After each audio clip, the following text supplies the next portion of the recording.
Alright, so I'm going to try something new today, and depending on how well it does, I might continue this, but it's a new part of my channel where I'm going to do a movie review. I know that doesn't have a whole lot to do with moto vlogging, but vlogging in general is just talking about anything that you want to talk about. So I love going to the movies. I go to all the big blockbusters, all the different superhero movies, a lot of the action movies. I don't usually go to too many of the comedies, but I see a lot of the big blockbusters, and I figure, what's one more guy out there having an opinion to talk about? So last night was opening night of Antman, and I went to see that with some buddies, and here's my quick review. First off, it's about just under 2 hours long, and it stars Michael Douglas as Hank Pym, who's an older doctor. And for those that don't know too much about the Marvel Universe, Hank Pym was actually one of the founding members of the Avengers. Now they did make quite a few mentions to the Avengers in this movie, and I love that. I love that they're tying it in, even though you didn't have a whole lot of interaction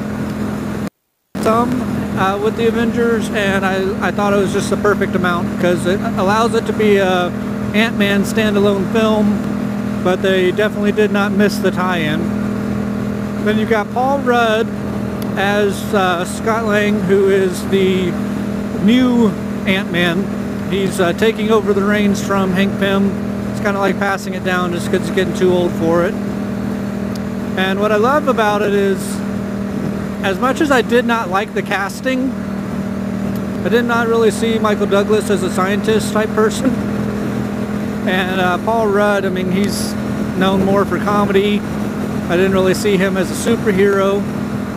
And being that he is a reluctant superhero in this, he did add quite a bit of comedy to the movie, but it didn't seem really forced.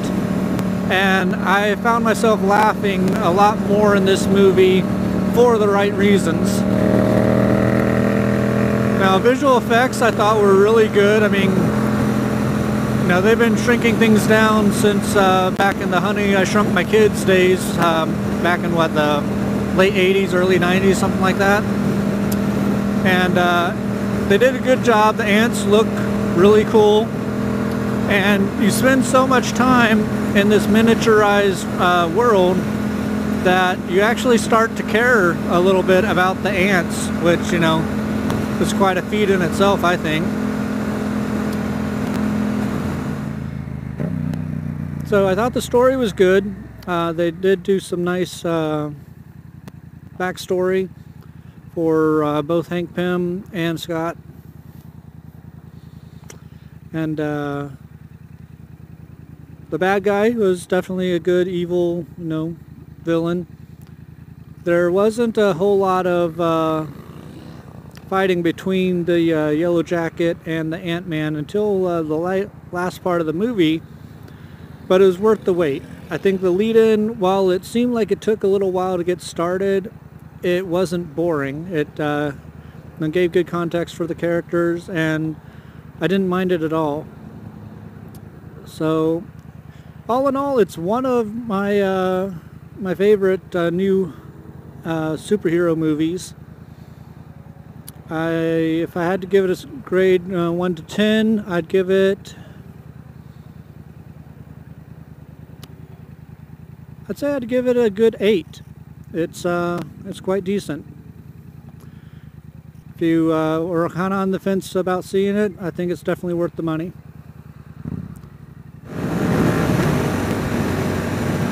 I want to thank you for tuning in for the movie review. I will put those out about once or twice a month, depending on the movie schedule. Anytime I see a new movie in the theater, I will do a review if it's worthy of one. And thanks for tuning in. Don't forget to subscribe and check out my other videos.